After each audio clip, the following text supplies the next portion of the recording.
na palavra e na ação. E tudo que fizerdes, seja em palavra, seja em ação, fazei-o em nome do Senhor Jesus, dando por ele graças a Deus Pai. Paulo, Colossenses 3,17. Dizes-te cristão, declaras-te seguidor de Jesus, afirmas-te cultor do Evangelho. Isso quer dizer que o nome do Senhor se encontra empenhado em tuas mãos. Se buscamos o Cristo, de certo é necessário refleti-lo. É imprescindível, assim, saibamos agir como se lhe fôssemos representantes fiéis no caminho em que estagiamos. Lembra-te de semelhante obrigação e, cumprindo-a, libertar-te-ás com facilidade das sombras que te atormentam a marcha. Assevera-nos o apóstolo, e tudo que fizerdes, seja em palavra, seja em ação, fazei-o em nome do Senhor, dando a ele graças a Deus Pai. Efetivamente, a palavra e os atos representam a força de exteriorização de nossos sentimentos e pensamentos. O coração inspira o cérebro dirige a existência, a emoção cria a ideia plasma as ações. É preciso, pois, sentir com Jesus para que aprendamos a raciocinar e a servir com ele. Alguém nos sugere a extensão da maledicência nas teias do julgamento precipitado? Há quem nos chame a contemplação das chagas e cicatrizes alheias? Surgem desavenças e mágoas em nosso campo de ação? Usemos a palavra nos moldes do benfeitor sublime, ajudando para o bem de todos entre a bondade e o perdão. Somos tentados ao revide por ofensas inesperadas? Sofremos preterição e calúnia, apodo e perseguição? Não sei se é apodo ou apodo. Padecemos íntimo desencanto ou desgostos e angústias no templo familiar? Usemos a conduta do sublime benfeitor, ajudando para o bem de todos entre o perdão e a bondade. Seja onde for e com quem for, busca o lado luminoso das criaturas, mobilizando o amor puro, a fim de que estejas em verdade na companhia do excelso cultivador, purificando a eira do mundo. Não basta declarar a nossa condição de aprendizes do mestre dos mestres. É indispensável estejamos realmente com ele, para com ele colaborar na construção da vida melhor. Jesus querido, agradecemos a oportunidade de estarmos reunidos para mais uma noite de estudo. Que os nossos atos e palavras, Senhor, sejam condizentes com a palavra e o legado que Jesus nos deixou na Boa Nova.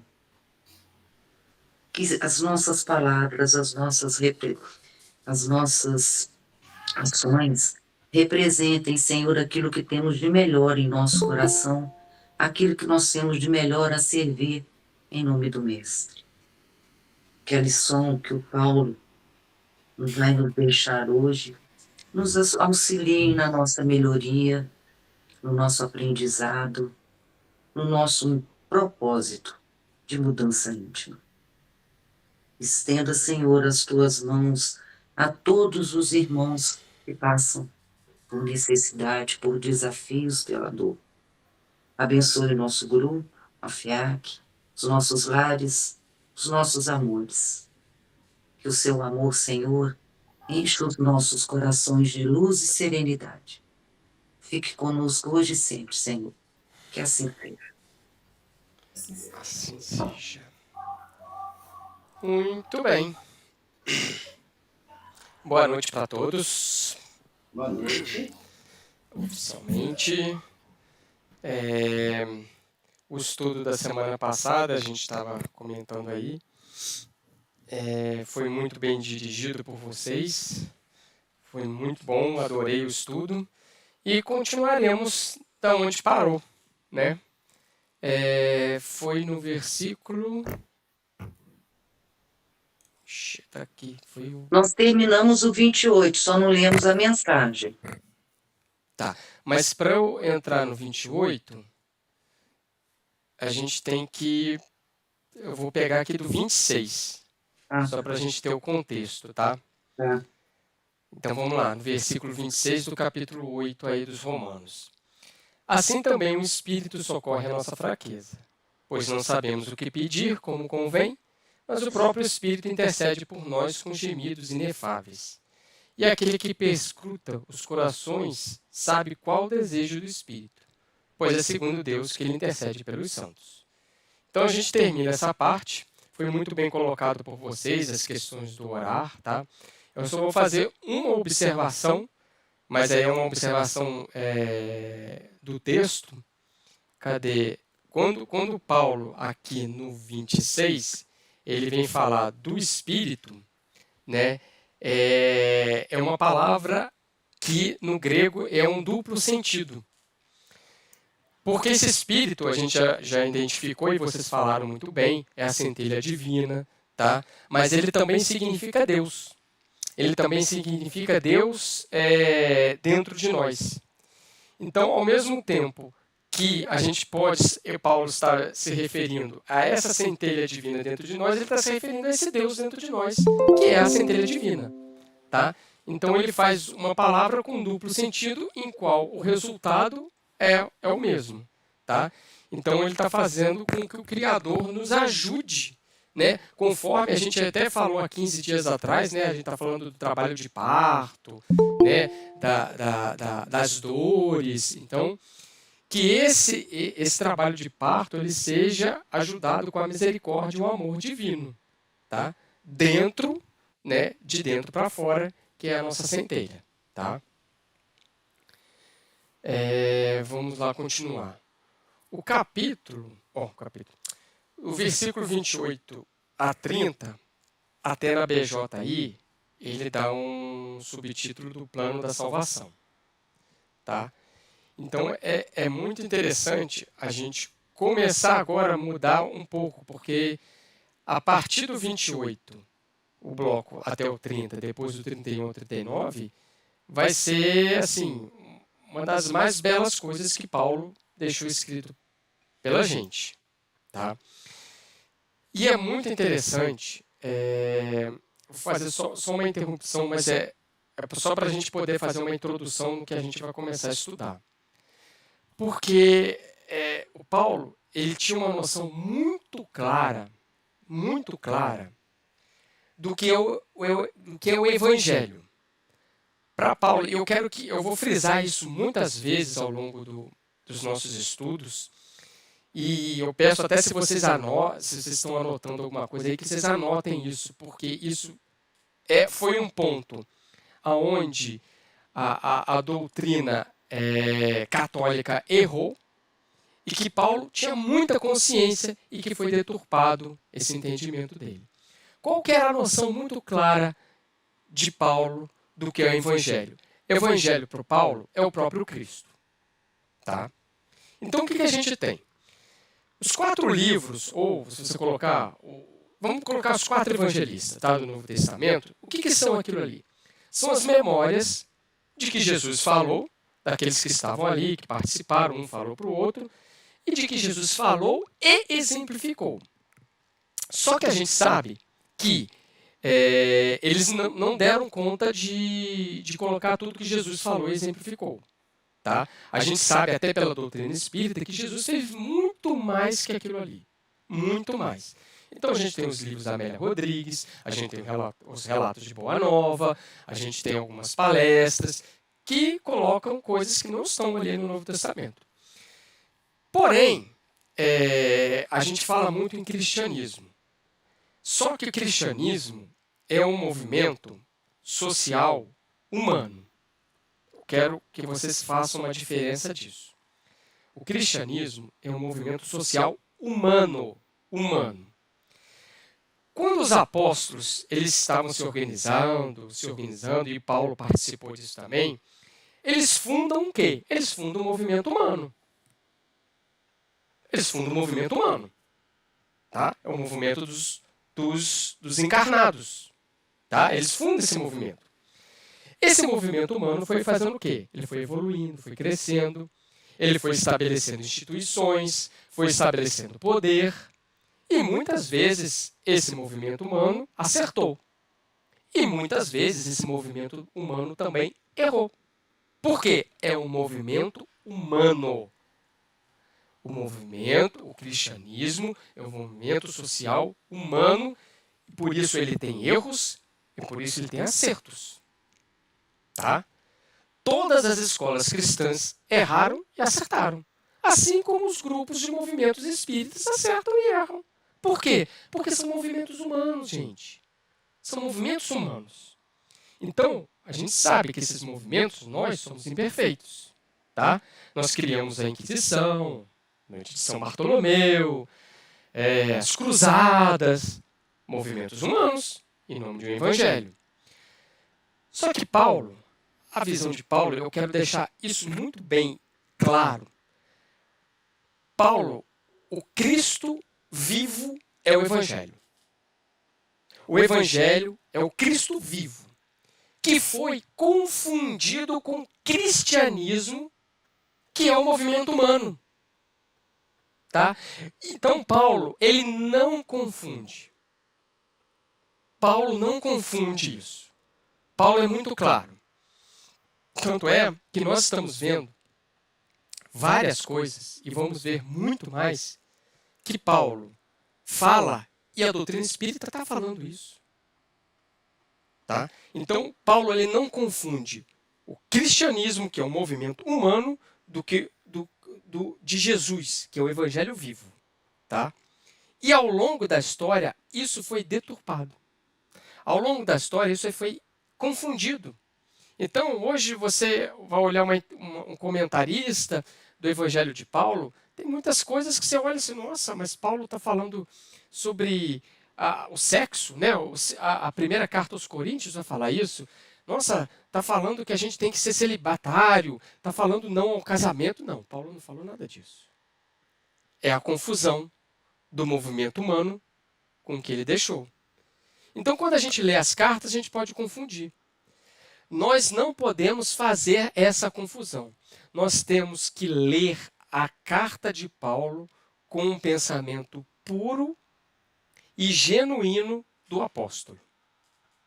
É isso que eu venho me esforçando junto com vocês para poder trazer essa essência. E eu tenho certeza que eu estou muito longe, e os estudos estão muito longe dessa essência.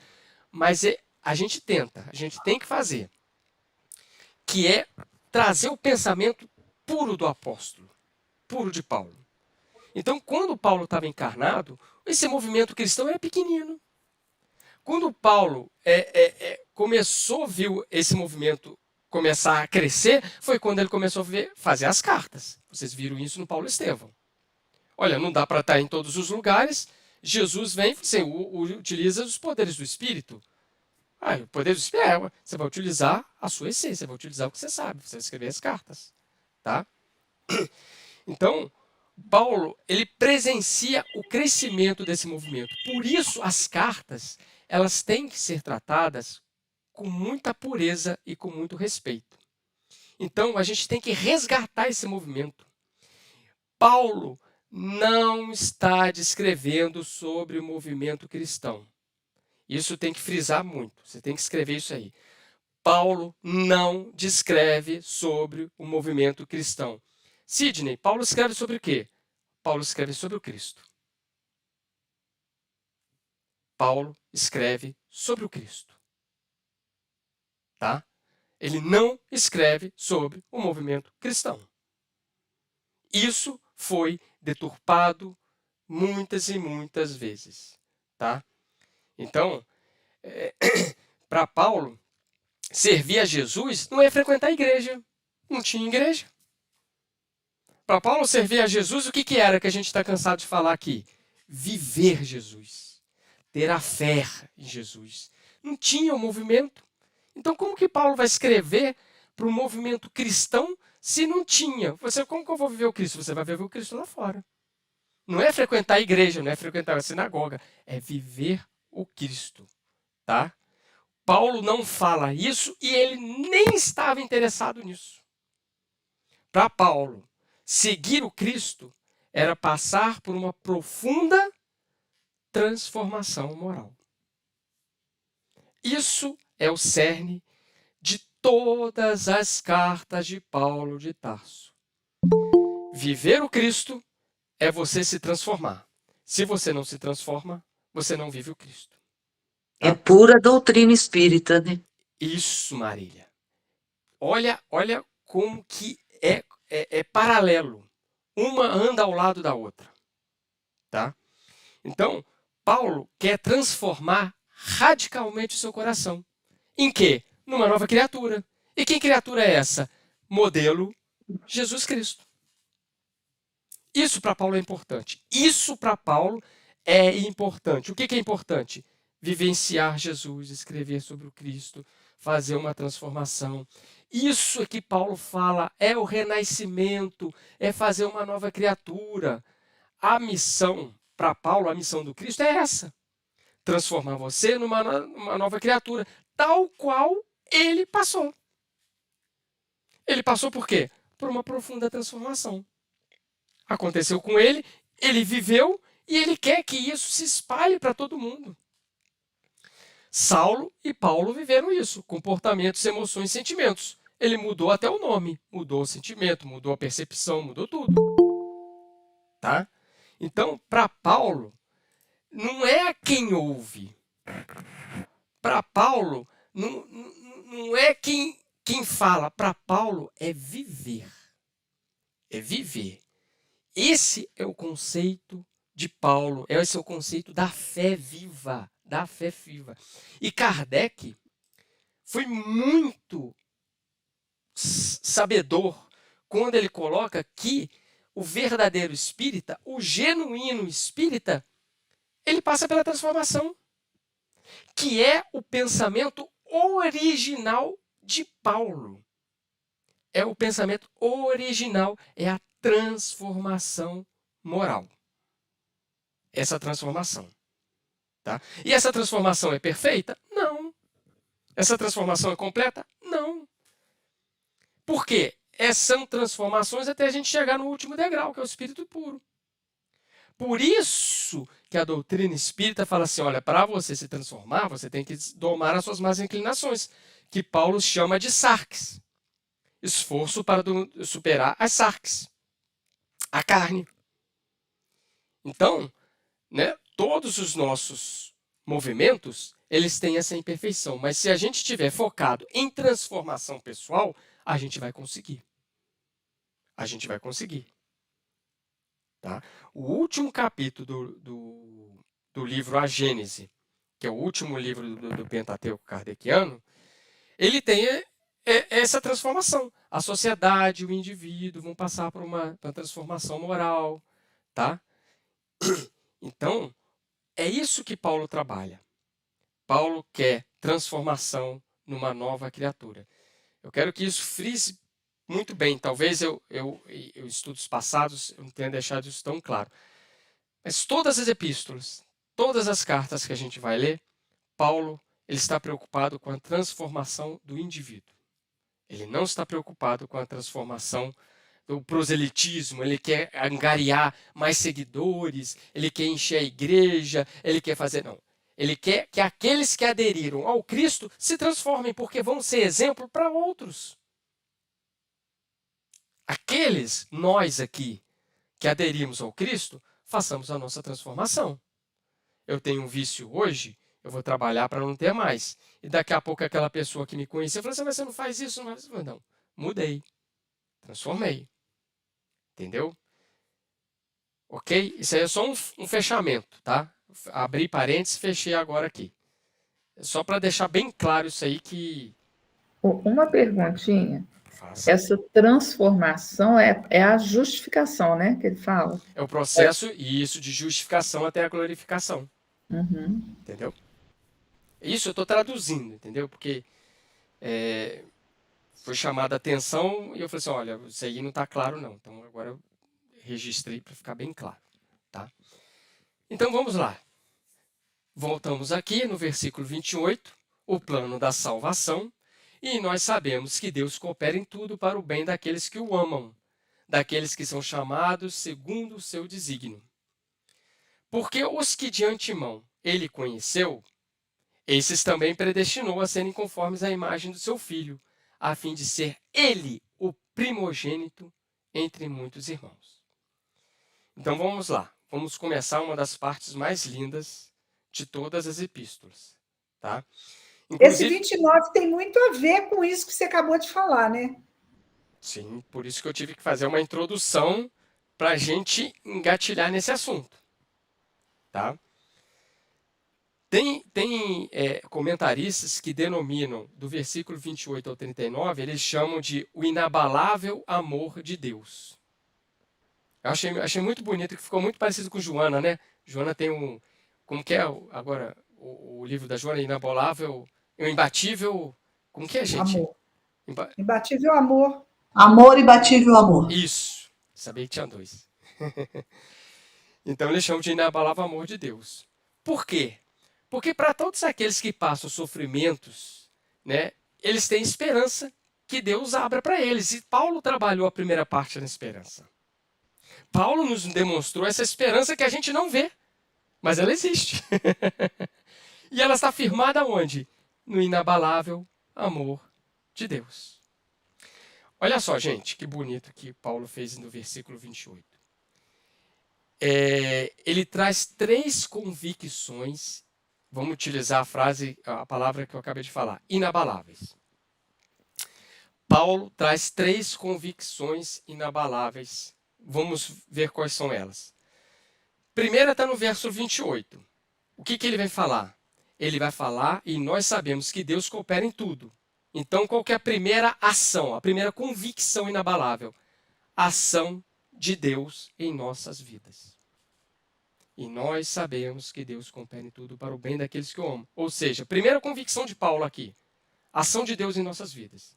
Ele age incessantemente, incansavelmente em nossas vidas. Tá? Segunda convicção. Essa ação de Deus é para o bem de todos os filhos. É para o bem de todas as coisas. É a segunda convicção. Está ali, no versículo 29. Porque os que de antemão ele conheceu, esse também predestinou a serem conformes à imagem do seu filho. Ou seja, ele está trabalhando para ser a imagem do seu filho primogênito, que é o Cristo. Ô, Sidney, uma dúvida. Fale. Quando ele fala aqui no 28, nós sabemos que Deus coopera em tudo para o bem daqueles que o amam, daqueles que são chamados segundo o seu desígnio. Uhum. E aqueles que ainda não amam, aqueles que ainda não acreditam, aqueles que ainda não estão com esse padrão de crença, como é que faz? Continua trabalhando, Deus continua trabalhando. Aqui ele está focando naqueles que já aderiram ao Cristo. Mas Paulo... ele igualmente ama aos outros também. Sim. Porque o Paulo ele está escrevendo para aqueles que já aderiram ao Cristo. Então ele está preocupado pela transformação daqueles que aderiram. Aqueles que hoje não acreditam no Cristo, não acreditam em Deus, Paulo não está preocupado com esse pessoal aqui hoje. Nós aqui, Paulo está escrevendo para nós. Nós já aderimos ao Cristo. Mas, de igual maneira, Deus coopera também para o bem deles. Sim, é o que eu falei. A segunda convicção é a ação de Deus para o bem dos seus filhos, de todos. Indistintamente. Exatamente. Inclusive, o sofrimento é uma bênção para muitos. Deus fala para a humanidade, né? Exatamente. Quando a gente fala em Israel, a gente sabe que é a humanidade, né? Pode falar, Verônica. É que eu interpretei assim também. É um grande projeto de Deus.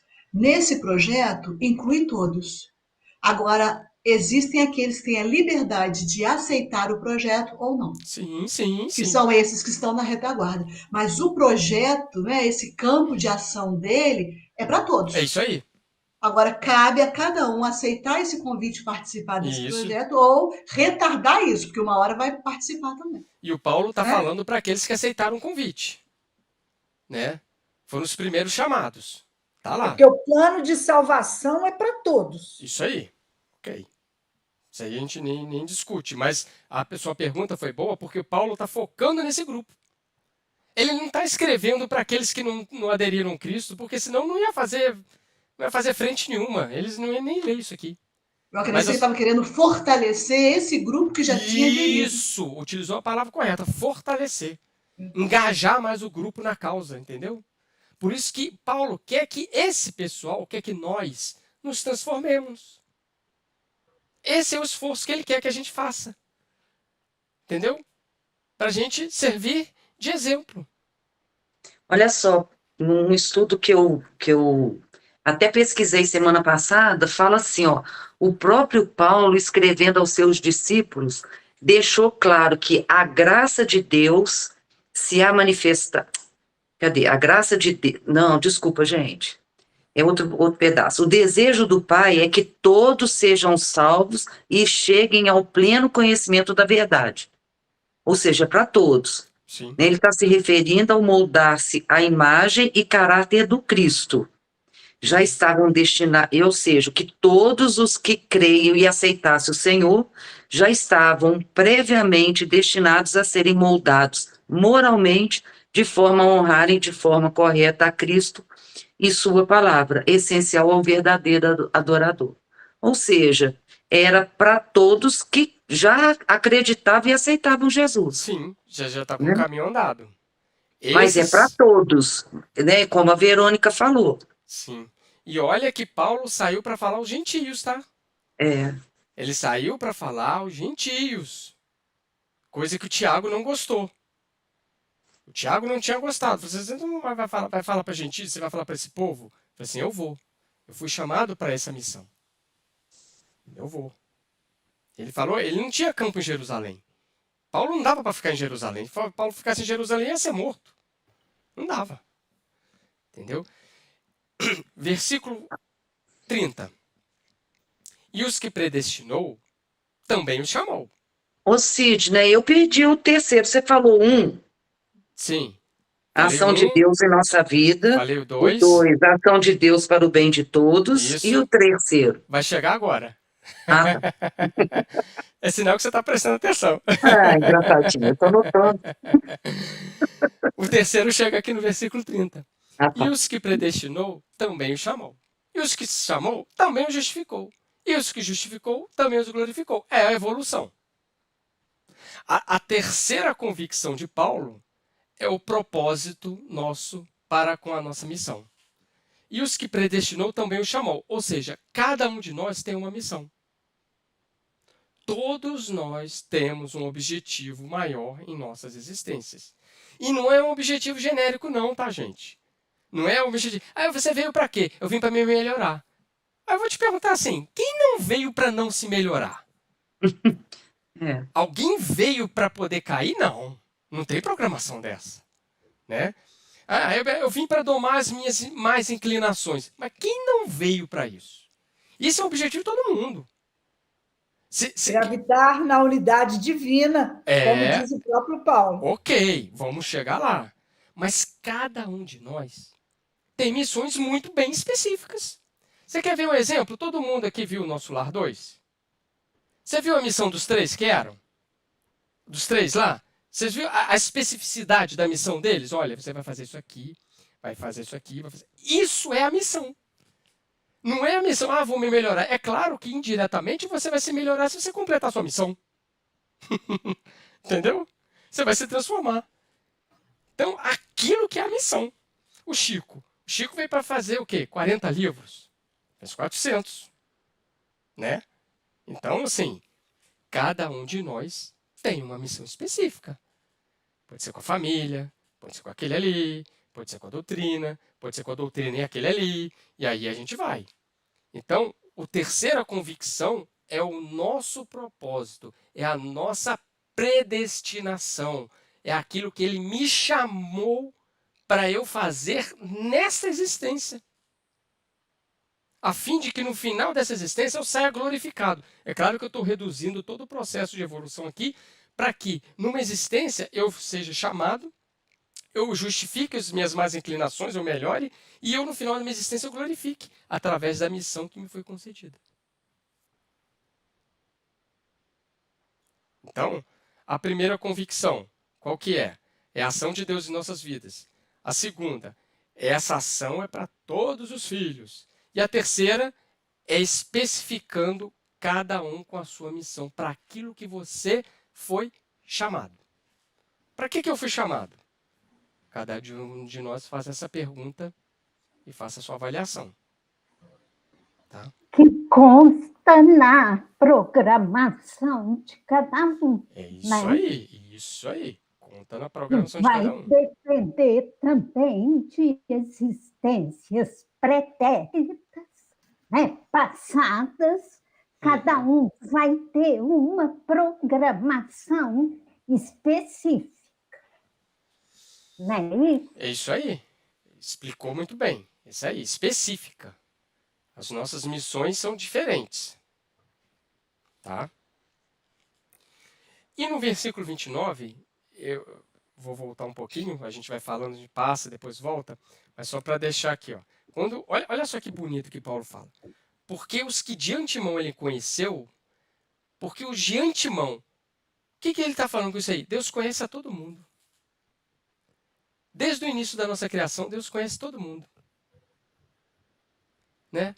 Então, quando ele predestina a ser conforme a imagem do seu filho, quem que é o filho? É o nosso guia e modelo, é o Cristo, é o primogênito. Está falando ali, ele é o primogênito, ele é o irmão mais velho, olha lá. É o primogênito entre muitos irmãos. É o Cristo, é o irmão mais velho, ao qual todos nós devemos seguir, ao qual todos nós devemos imitar o comportamento. Olha como é a transformação, ela está implícita ali dentro. Né? Ela está implícita. Então está muito claro. A transformação segundo a imagem de Jesus. Tá? Quais são os passos para essa caminhada que Paulo vai nos mostrar? E aí, o que ele vai... Deixa eu ver aqui. Se está certo. Tá. Paulo, ele utiliza... E eu quero... Deixa eu ver se eu acho aqui para vocês. Se eu pegar minha BJ aqui, que na BJ eu sublinhei. Versículo 29 ao 30. Paulo se utiliza de 5 verbos. Muito bonitos aqui. Tá? O primeiro verbo é o conhecer. Tá? Porque de antemão eles conheceu. O primeiro verbo é o conhecer. O segundo é o predestinar. O terceiro é o chamar, justificar e glorificar. Está aí, entre o versículo 29 e 30. Vou repetir. Vocês podem sublinhar aí, ó. Conhecer, predestinar, chamar, justificar e glorificar. Tá? Inclusive, esse verbo conhecer, ele expressa muito mais do que conhecimento intelectual. Tá? Esse conhecer que Paulo utiliza aqui em grego, ele tem a tradução de conhecimento, de relacionamento pessoal, de afeição. Ou seja, não é conhecer de intelecto, de crescimento intelectual. É conhecer de expandir, de afeição, de empatia. Tá? É aquilo que falou lá em cima no 27, é aquele que prescruta os corações. Isso. Ele Aquele conhece. conhecimento a fundo, né? Conhece a fundo. Isso aí. Então, Deus conhece todo mundo. Né? O segundo verbo, que é o predestinar. Né? Eu até peguei aqui de um dos comentaristas que fez aqui, ele escreve o seguinte, ó, o verbo predestinou é uma tradução de prorizo, que significa decidiu de antemão. Por um lado, ela é atribuída ao prazer de Deus, à sua vontade, ao plano e propósito.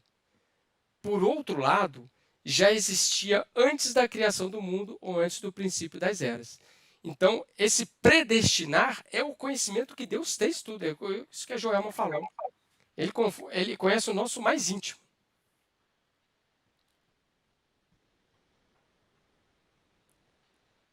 Tá? E qual que é a predestinação de Deus para a gente? Pergunta. Qual que é o plano de Deus para nós, antes da criação do mundo? Quem responde? Qual que é a predestinação de Deus para nós, se Ele nos conhece? Qual que é? O propósito de Deus para nós é a glória, é a glorificação. É a glorificação. É seguir o nosso modelo que nos foi dado para esse planeta. Espírito puro, Jesus, É interessante Cristo. ouvir nesses 5 verbos assim, os passinhos no caminho. Entendeu? E aí você tem o chamado, você chega no chamado, que é o chamado de Deus. É a aplicação do quê? Da predestinação. Ou seja, é a aplicação do chamado do evangelho, da voz que clama no deserto. Se lembra de João Batista? O chamado do pastor, o chamado da evangelização. E o que Jesus falou? Muitos chamados, poucos se fazem escolhidos. É interessante porque esses 5 verbos dão a história da vida de Paulo também, né? Bacana, Ele é o exemplo. Você está vendo como que Paulo, ele olha muito, eu não vou falar que ele olha para si, porque não é isso, mas a experiência que ele teve fortifica muito as palavras dele. Tá?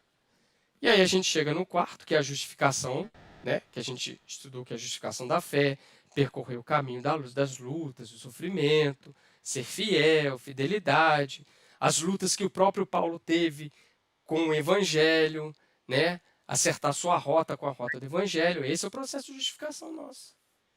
E o último estágio, a gente já colocou aqui, que é a glorificação, né? É a conclusão de todas as nossas pendências, né? É chegar na glória de Deus. Glória de Espírito puro, né? É a manifestação de Deus, aí, né, qual Jesus falou, né? O verbo de Deus, ser a essência de Deus. Fechou os versículos 28 a 30? Vamos para a última parte? O denominado na BJ, hino ao amor de Deus. Tá? Eu acho que eu vou ler primeiro e depois a gente vem passando, tá? Essa parte é muito bonita, gente. Nossa, muito bonita. Depois disso, o que nos resta dizer? Se Deus está conosco, quem estará contra nós? Quem não poupou o seu próprio filho e entregou por todos nós, como não nos haverá de agraciar em tudo junto com ele? Quem acusará os eleitos de Deus? É Deus quem justifica. Quem condenará? Cristo Jesus, aquele que morreu, ou melhor, que ressuscitou, aquele que está à direita de Deus e que intercede por nós? Quem nos separará do amor de Cristo? A tribulação, a angústia, a perseguição, a fome, a nudez, o perigo, a espada? Segundo está escrito, por sua causa somos postos à morte o dia todo. Somos considerados como ovelhas destinadas ao matadouro. Mas em tudo isso somos mais que vencedores, graças àquele que nos amou.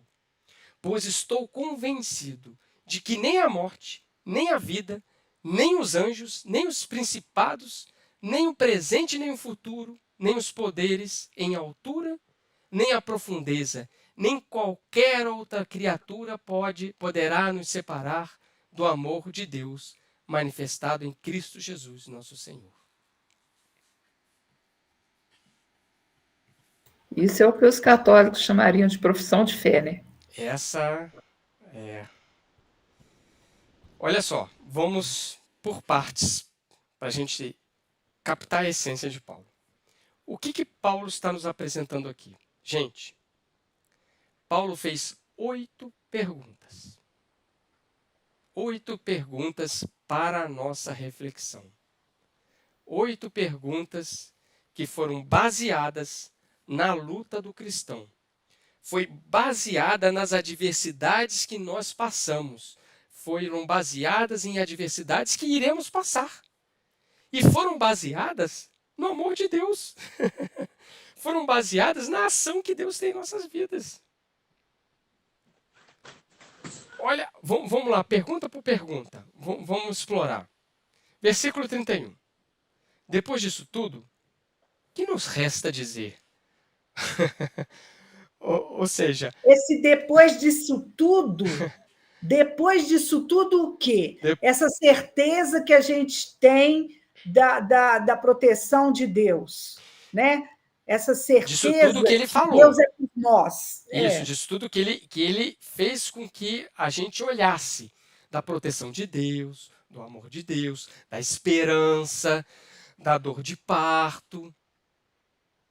Aí pergunta assim, né? O que nos resta dizer? O que ele está querendo dizer é que, em vista desse conhecimento, de tudo que Deus faz em nossa vida, nós temos que reclamar de alguma coisa? Temos que, depois disso tudo, eu tenho que reclamar, eu tenho que dizer alguma coisa? Eu tenho que agir. Eu tenho que agir. Depois disso tudo, eu vou reclamar de quê? Se eu sei que eu tenho esperança, se eu sei que Deus trabalha por mim, se eu Deus, que Deus me ama, se eu sei que eu tenho uma missão, que eu sei até que o sofrimento que hoje eu estou passando tem um propósito, eu vou reclamar de quê? Esse quem estará contra nós é só nós mesmos. Aí, o que ele está fazendo? Ele está fazendo o Salmo 118. O Senhor está comigo, não temerei. Né? E o mais inteligente dessa pergunta, Marília, é que Paulo coloca a partícula, a condicional se. Ele coloca se Deus está conosco. Né? Porque imagina, se essa pergunta fosse assim, quem estará contra nós? Aí, como que seria a pergunta? Uma enxurrada de resposta acusatória, né? O outro, o próximo, o mundo, o governo, a prefeitura, o fulano. Se a pergunta foi quem está contra nós, a gente ia listar aqui. Mas ele coloca um se e muda tudo. Muda tudo. Porque você respondeu para a Jane. Né? Deus não exclui absolutamente ninguém. Todos vão chegar à glorificação. Quem que vai estar contra a gente? Nós. Nossas atitudes equivocadas. Quando a gente está contra as leis divinas. Enfim, daí vai fazendo... Tem uma listinha. Mas você observa quem está com a gente mesmo. Muda de figura. Muda de figura. Aí assim, a Marília respondeu, eu preferia nem responder. eu só queria pensar. Né? Porque quem joga contra eu mesmo sou o meu time mesmo. Não tem, gente. Se Deus está com a gente, quem que é contra nós? Nossa, não tem. O Sidney, aí faz referência a Isaías. Nós vimos lá em Isaías. Eu cheguei a ler, inclusive, os 50. Os 50? Eu não fui atrás dessa referência. Isaías 58, né? Isaías 57, 8, 9. Essa referência está ok. Então, válida, né? Depois eu vou até dar uma olhada também. Porque tem umas que confundem, né? Tem umas que levam para o outro caminho. Aí, quando eu pego a BJ, assim, tem 10 referências, eu falo assim, nossa senhora, Deus me acuda. Eu vou naquilo que eu conheço. Às vezes eu vou em Isaías, eu vou no Evangelho, às vezes a gente dá com uns burros na água. Deus contra nós, já respondemos. Aí tem o 32. Quem não poupou o seu próprio filho e entregou por todos nós? Como não nos haverá de agraciar em tudo junto com ele? Então. Ô, Sidney, tem Emmanuel no 31. Então. Os contrários, uma mensagem muito boa. Então vamos lá. Pode. Deixa eu chamar aqui. É no Pão Nosso, capítulo 154. Romanos 8, 31. Os contrários? Os contrários. Eu risquei ela toda, mas se tivesse que escolher um parágrafo, eu falaria esse aqui. Fomos chamados a construir. Naturalmente, deveremos contar com 1000 eventualidades de cada dia, suscetíveis de nascer das forças contrárias, dificultando-nos a edificação. Nosso dia de luta será assediado pela perturbação e pela fadiga. Isso é inevitável no mundo em que tudo espera do cristão genuíno. Achei muito legal. Mas Então, a mensagem é muito boa. mas o final dela também é muito bom. Em razão de semelhante imperativo, entre ameaças e incompreensões da senda, cabe-nos indagar, bem-humorados, olha só. O Emmanuel ainda coloca assim, bem-humorados, a maneira dos apóstolos gentios. Se Deus é por nós, quem será contra nós? Sim. Né? E o Emmanuel começa a mensagem dele, a interrogação de Paulo ainda representa precioso tema para a comunidade evangélica dos dias que correm. É o esforço. É o esforço que a gente tem que fazer contra as nossas más inclinações. Aí ele fala que esse esforço desdobra-se num campo imenso, né? Perante nosso esforço, desdobra-se um campo imenso, onde o mestre nos aguarda colaboração resoluta. E ele vem colocando, né? Vem pontuando esses obstáculos, vem colocando esses empecilhos, né? E ele tem, assim, no meio da mensagem... Esse que ele fala aqui cá embaixo. Entretanto, não fomos situados na obra a fim de nos rendermos ao pânico. Nem o mestre nos enviou o trabalho com o objetivo de confundir-nos por meio de experiências dos círculos exteriores. Isso aí. Isso aí. É a mensagem... Vocês repararam no filme Nosso Lar que eles falam uma mensagem de Joana, do Vida Feliz? De Joana, sim. Você viu? É mais ou menos isso aqui, ó. Não rendemos ao pânico, ao desespero, né?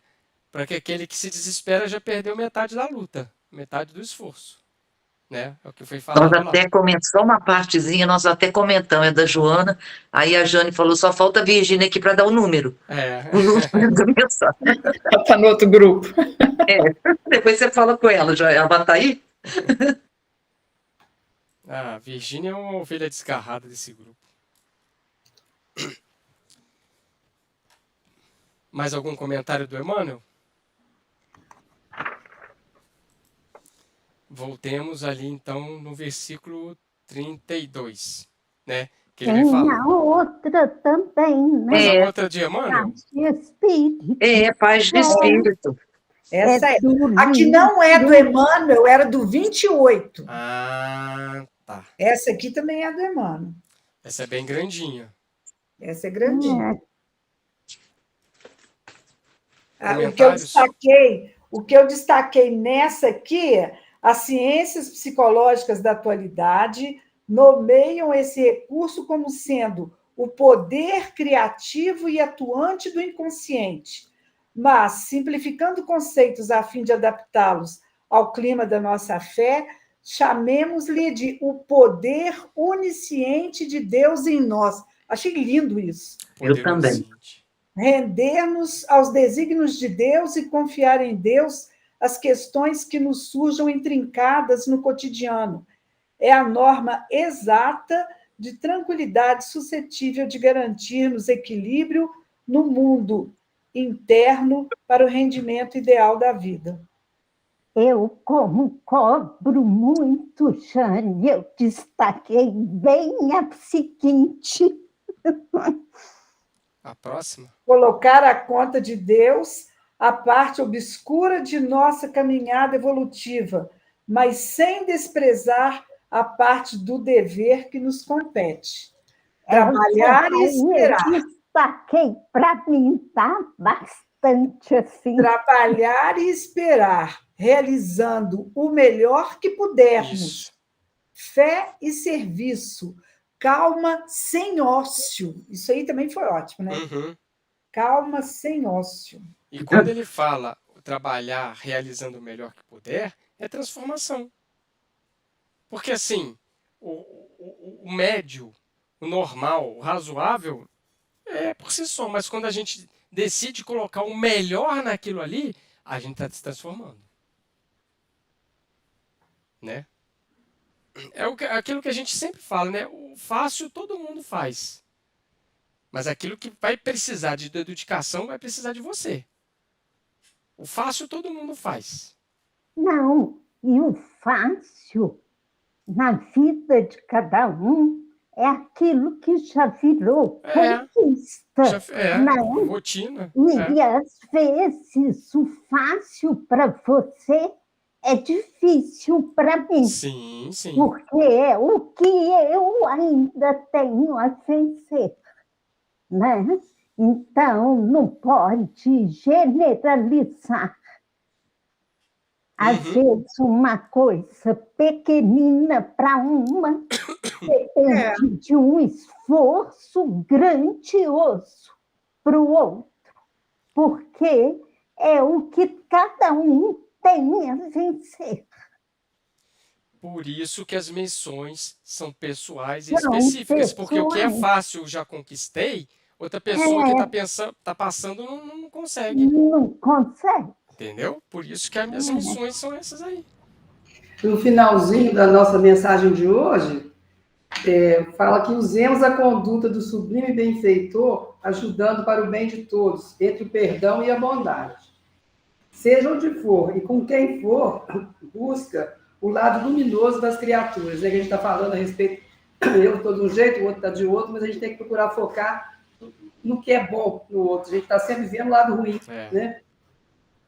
Mobilizando o amor puro, a fim de que estejas em verdade na companhia do excelso cultivador, purificando a ele do mundo.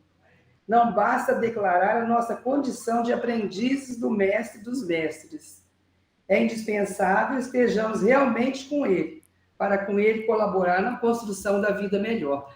É o que você já falou a respeito de Paulo, cristianismo, né? É Paulo puro na veia essa frase aí. Né? Não basta ser seguidor, não basta ser admirador. Você tem que vivenciar. Tem que vivenciar. Né? E é isso que ele está falando aqui no versículo 32, já emendando. Né?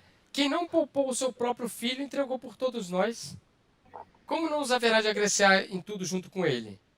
Né? Se Deus, o seu bem mais precioso, o seu filho mais puro no nosso planeta, ele entregou a sacrifício de Deus, o que Deus não vai fazer pela nossa glorificação, gente? É como se ele estivesse falando assim, ó, o maior sacrifício Deus fez. E você acha que Deus não vai te ajudar quando você pedir? A coisa maior desse planeta foi feita. Um espírito puro colocar, encarnar aqui. Se Deus não poupou o próprio filho para nos mostrar o caminho da libertação, o que ele fizer para mim é lucro. Ainda bem que Deus é paciente, né?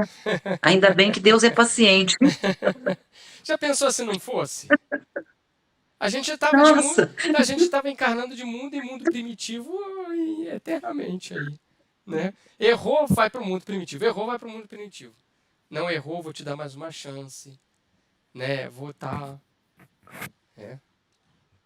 Então, o que a gente falou, o maior sacrifício, a maior injustiça desse planeta aconteceu em um espírito que não tinha absolutamente nada para resgatar e que tinha tudo para nos ensinar.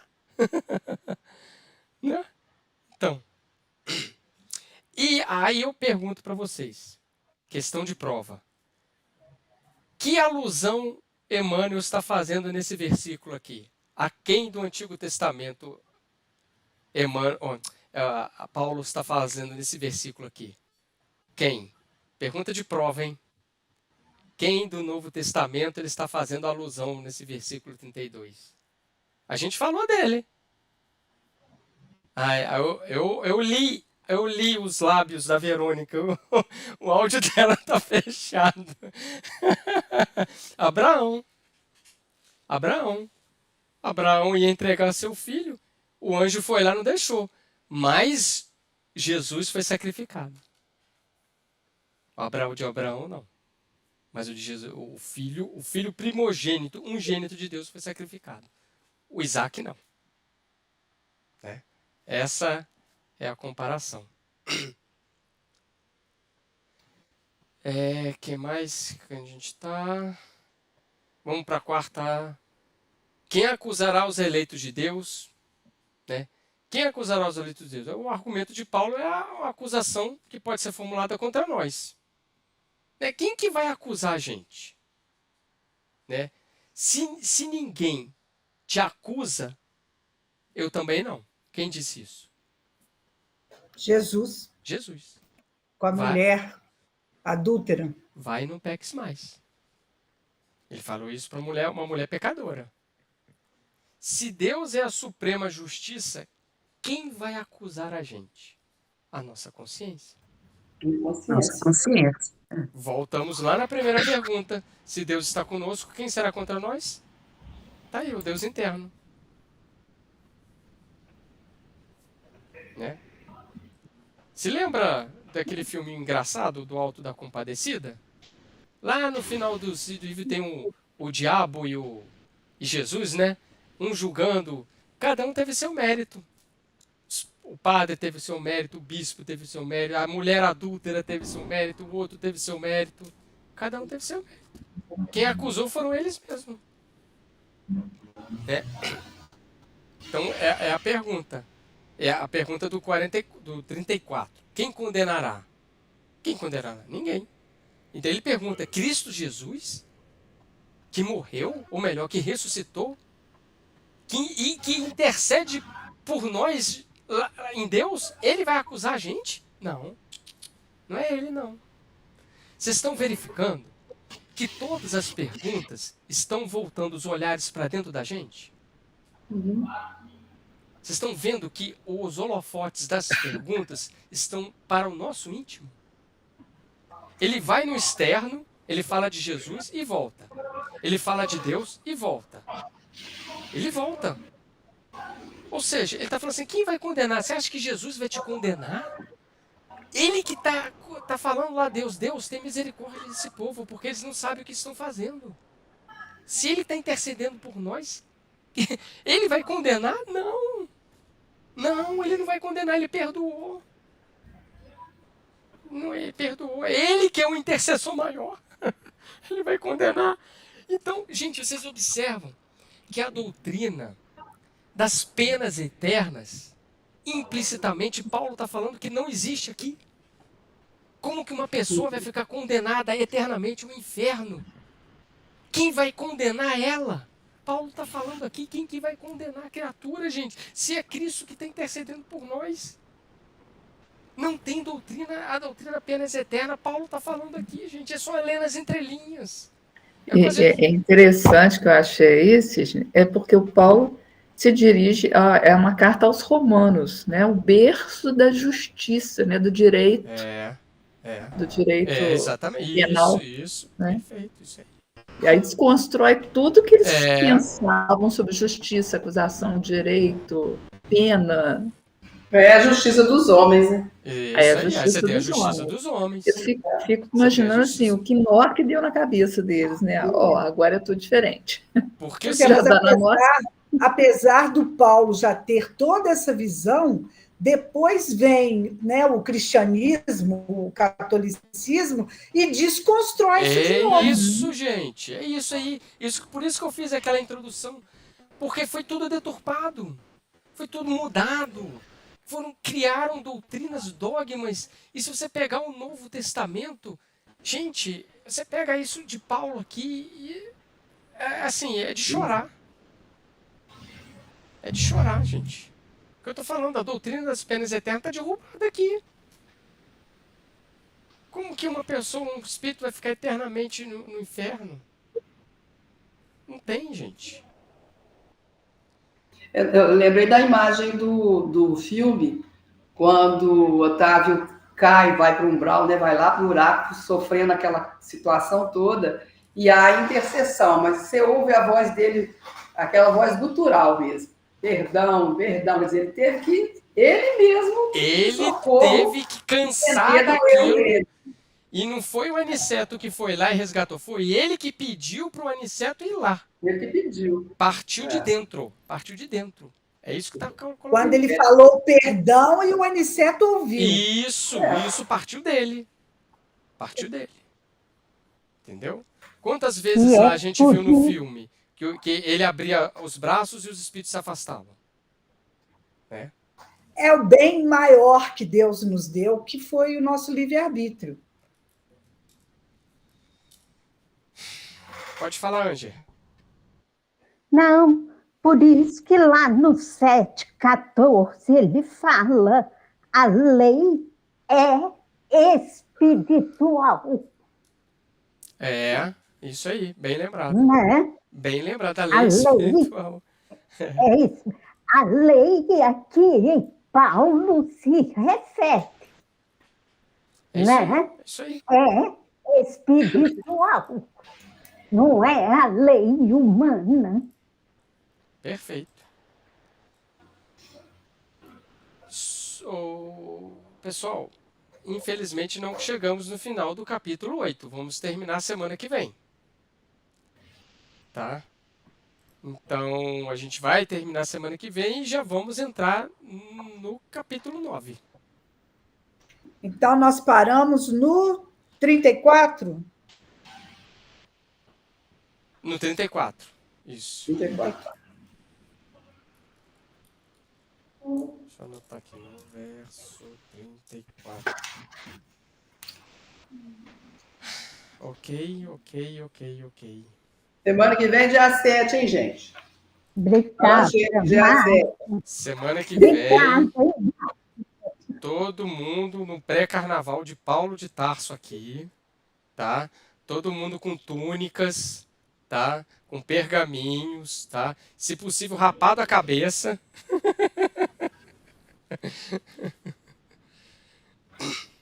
E quarta-feira de cinzas vamos ter estudo, tá? Todo mundo trazendo a cinza para passar na testa. É, vai. Se Deus é por nós, quem será contra nós?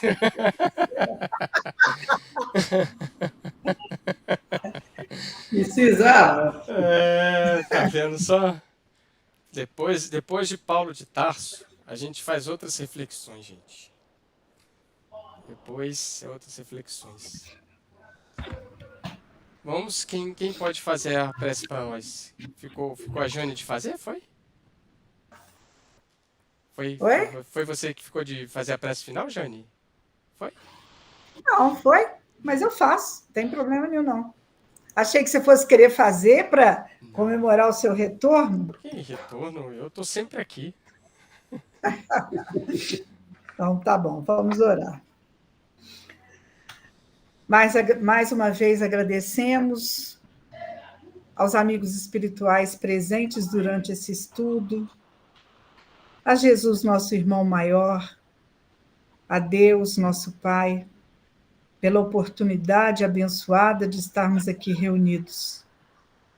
Agradecemos podermos já ter esse olhar, estudarmos, devassarmos o entendimento de Paulo e colocá-los em prática no nosso dia a dia, no entendimento dos nossos atos, da forma com que vemos o nosso próximo, da forma com que lutamos pela nossa transformação moral.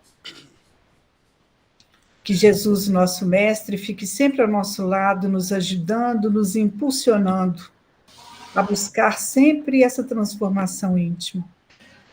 Ampara-nos, Senhor, para que possamos perseverar sempre na busca dessa glória que Paulo tanto nos fala. Pedimos a bênção para todos os nossos irmãos que na noite de hoje não puderam comparecer. Pedimos a bênção para todos aqueles que de uma forma ou de outra passaram por dificuldades pela chuva torrencial que caiu logo agora à noite.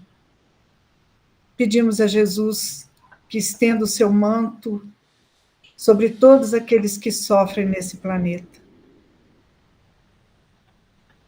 E pedimos que permaneça conosco na nossa caminhada, hoje e para todo sempre. Que assim seja. Assim seja. Assim seja. Assim seja. Boa noite. Boa noite, gente. Boa noite.